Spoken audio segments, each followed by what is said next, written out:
Hello दोस्तों, मेरा नाम है अंकित और तिलक लगा के स्वागत करता हूं आपका मैकेनिकल गुरु यूट्यूब चैनल पर। आज के इस वीडियो में हम टर्बोजेट इंजन के बारे में बात करेंगे। टर्बोजेट इंजन कैसे काम करता है आपको एनिमेशन के साथ मैं दिखाऊंगा, एनिमेशन के साथ मैं आपको समझाऊंगा। और टर्बोजेट इंजन की अगर आप वर्किंग समझ गए तो एक गैस टरबाइन पावर प्लांट कैसे काम करता है, गैस टरबाइन कैसे काम करती है और ब्रेटन साइकिल क्या होता है, इन सब के बारे में आपका कॉन्सेप्ट और अच्छे से क्लियर हो जाएगा। तो लास्ट तक आप बने रहिए मेरे साथ। मेरा नाम है अंकित, आप देख रहे हैं मैकेनिकल गुरु। चलिए आगे बढ़ते हैं। मेरे बगल में आप एक टर्बोजेट इंजन का एनिमेशन देख सकते हैं। हम टर्बोजेट इंजन की बात करें या किसी भी इंजन की बात करें, जहां भी फ्यूल का कंबशन होता है, जहां भी कंबशन चैम्बर रहेगा, वहां फ्यूल को बर्न करने के लिए हमें एयर को सप्लाई करना पड़ेगा। एयर फ्यूल के साथ मिक्स करना पड़ेगा, तभी फ्यूल अच्छे से बर्न होगा। तो कंबशन के लिए जरूरी है कि हमें ऑक्सीडाइजर और फ्यूल दोनों का एक प्रॉपर मिक्सचर करना। इसलिए एक टर्बोजेट इंजन में एक डिफ्यूजर और एक कंप्रेसर लगाया जाता है। टर्बोजेट इंजन आपको बता दूं कि यह एक ओपन साइकिल है, यानी कि इसमें एयर एटमॉस्फेयर से सक किया जाता है और जो बर्न्ड गैसेस हमें मिलती हैं एग्जॉस्ट के समय, उसे वापस एटमॉस्फेयर में रिलीज कर दिया जाता है। जिस तरह एक इंटरनल कंबशन इंजन में हम एयर एटमॉस्फेयर से सक करते हैं और एग्जॉस्ट के फॉर्म में बर्न गैसेस को रिलीज करते हैं, सेम टर्बोजेट इंजन में भी एयर एटमॉस्फेयर से सक किया जाता है। अब टर्बोजेट इंजन में जब एयर एटमॉस्फेयर से सक किया जाता है तो जो डिवाइस जिसमें एयर सबसे पहले पहुंचती है वह रहता है डिफ्यूजर। अगर हम डिफ्यूजर के बारे में बात करें तो डिफ्यूजर का काम है कि जो भी फ्लूइड डिफ्यूजर से फ्लो होता है, डिफ्यूजर उस फ्लूइड की काइनेटिक एनर्जी को डिक्रीज करता है और प्रेशर इंक्रीज करता है। जैसे कि हम जानते ही हैं, जैसे जैसे हम एटमॉस्फेयर में हाइट के साथ ऊपर बढ़ते जाते हैं, वैसे वैसे एयर की डेंसिटी कम होते जाती है।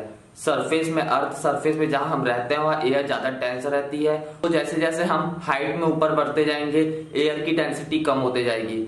मतलब एक लिमिटेड जगह में बहुत कम मॉलिक्यूल्स हमें एयर के मिलेंगे।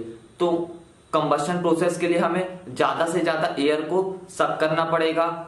इसलिए हम एयर को सबसे पहले डिफ्यूजर में भेजते हैं। डिफ्यूजर में जो भी फ्लूइड जाता है, डिफ्यूजर उस फ्लूइड की काइनेटिक एनर्जी को कम करता है और प्रेशर इंक्रीज करता है। तो डिफ्यूजर में जैसे एयर पहुंचती है, डिफ्यूजर का क्रॉस सेक्शन इस तरह रहता है कि एयर की काइनेटिक एनर्जी कम होते जाती है और एयर की प्रेशर एनर्जी होते जाती है। या फिर हम बोल सकते हैं कि जो एयर के मॉलिक्यूल्स जो दूर दूर थे, डिफ्यूजर उनको पास ले आता है, एयर को कंप्रेस करता है, एयर का प्रेशर राइज करता है। तो डिफ्यूजर से निकलने के बाद एयर की वेलोसिटी कम हो जाती है और प्रेशर राइज हो जाता है। डिफ्यूजर से निकलने के बाद ये एयर कंप्रेसर में जाती है।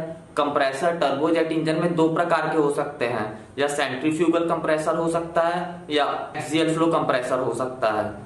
कंप्रेसर्स आइसेंट्रोपिक डिवाइस रहते हैं। कंप्रेसर कांस्टेंट एंट्रोपी के ऊपर वर्क करते हैं। अगर आपका एंट्रोपी के बारे में कॉन्सेप्ट अच्छा नहीं है तो मैंने पहले एंट्रोपी और एंथैल्पी के ऊपर वीडियो बनाया हुआ है, आप जाके देख सकते हैं। चाहे कंप्रेसर हो, चाहे वह टरबाइन हो, चाहे वह डिफ्यूजर हो, चाहे वह नोजल हो, यह चारों ही डिवाइस आइसेंट्रोपिक डिवाइसेस हैं। इन चारों ही डिवाइस में कोई भी एंट्रोपी में चेंज नहीं आता है। यानी कि एयर सक की गई एटमॉस्फेयर से पहले डिफ्यूजर में गई। डिफ्यूजर भी एक आइसेंट्रोपिक डिवाइस है, यानी कि डिफ्यूजर के इनलेट में जो एयर की एंट्रोपी रहेगी, डिफ्यूजर के आउटलेट में भी एंट्रोपी सेम रहेगी, बस प्रेशर राइज होगा, काइनेटिक एनर्जी कम हो जाएगा। फिर ये थोड़ी सी कंप्रेस्ड एयर कंप्रेसर में भेजी जाएगी, यह कंप्रेसर में और कंप्रेस होगी, कंप्रेसर में इसका प्रेशर और राइज होगा, इसकी काइनेटिक एनर्जी और कम होगी और कंप्रेसर के एंड में हमें इनफ एयर मिल जाएगी जो कि हमें कंबशन प्रोसेस को इनिशिएट करने के लिए काफी है। आपको एक बात बता दूं कि कंप्रेसर के आउटलेट में और इनलेट में जो प्रेशर रहता है, इस प्रेशर के रेशियो को हम कंप्रेशन रेशियो कहते हैं। इसके बाद जो कंप्रेसर के आउटलेट में हमें एयर मिलती है हाई प्रेशर में, उसे कंबशन चैम्बर में भेजा जाता है।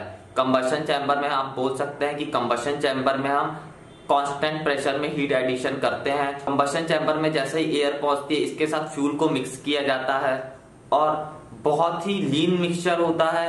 50 मॉलिक्यूल्स अगर एयर के रहते हैं तो उसमें सिर्फ 1 मॉलिक्यूल फ्यूल का रहता है, यानी कि बहुत ही ज्यादा लीन मिक्सचर का यूज होता है गैस टरबाइन इंजिन्स में, जिससे कि स्पेसिफिक फ्यूल कंजम्पशन के ऊपर काफी फर्क पड़ता है। फिर कंबशन चैम्बर में फ्यूल और ऑक्सीडाइजर यानी कि फ्यूल और एयर को मिक्स किया जाता है और इसे बर्न किया जाता है। कंबशन चैम्बर में जैसे ही ये फ्यूल और एयर का मिक्सचर इग्नाइट होता है, बहुत ज्यादा प्रेशर राइज होता है, बहुत ज्यादा टेम्परेचर राइज होता है और यह बर्न्ड गैसेस सीधे टरबाइन की तरफ जाती हैं। और कंबशन चैम्बर के आउटलेट से जो हमें बर्न्ड गैसेस मिल रही हैं, इसका मैक्सिमम टेम्परेचर भी लिमिटेड रहता है और वह डिपेंड करता है कि टरबाइन किस मटेरियल का बना हुआ है और वह मटेरियल कितना मैक्सिमम टेम्परेचर सहन कर सकता है। उस हिसाब से ही कंबशन चैम्बर के आउटलेट में बर्न्ड गैसेस का टेम्परेचर रहेगा।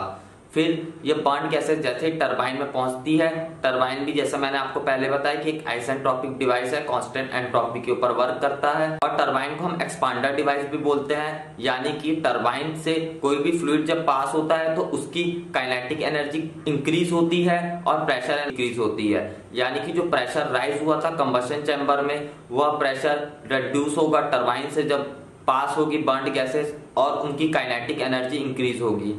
बदले में टरबाइन रोटेट करेगी और यह टरबाइन जो रोटेट करेगी, जो टरबाइन हमें वर्क देगी, यह वर्क पूरा भेज दिया जाएगा कंप्रेसर को रोटेट करने के लिए। यानी कि टर्बोजेट इंजन में जो टरबाइन हमें जितना वर्क देता है वह पूरा वर्क कंप्रेसर को चलाने में लग जाता है।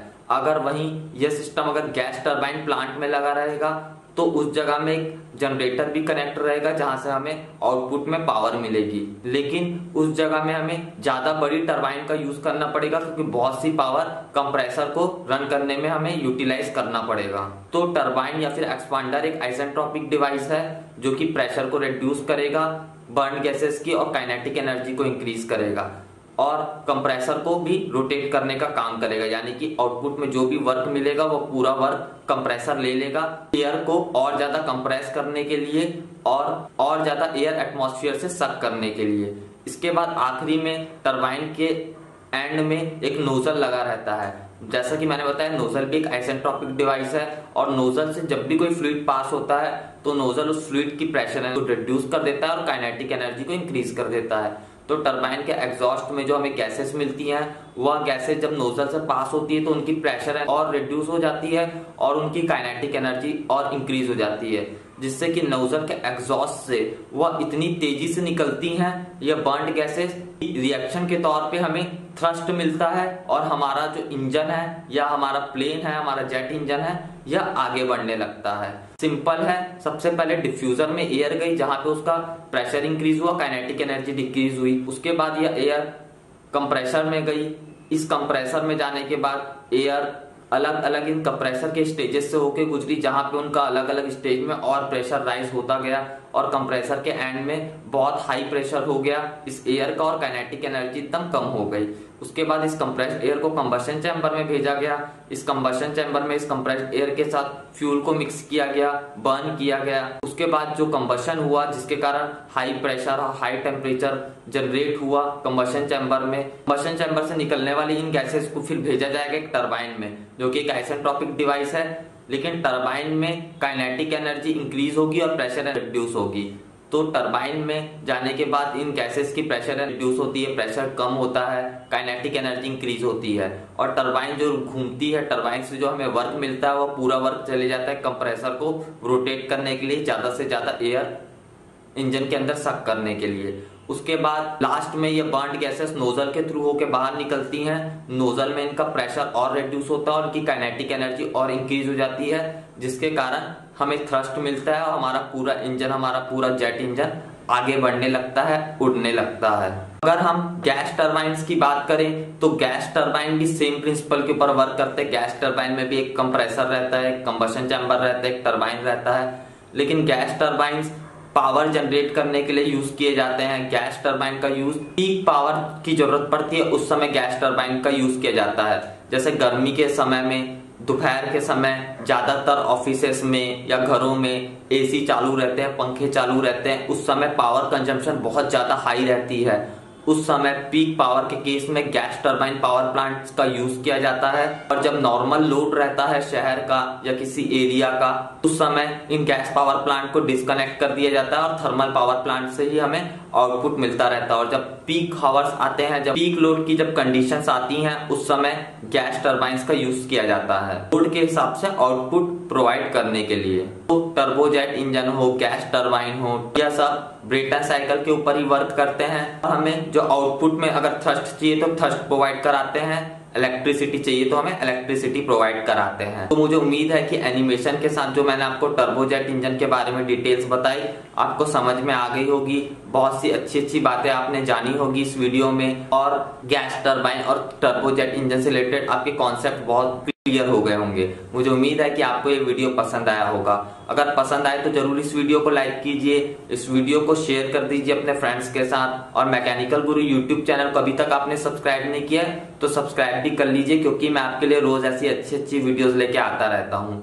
बहुत जल्द मिलेंगे। जय जवान जय किसान।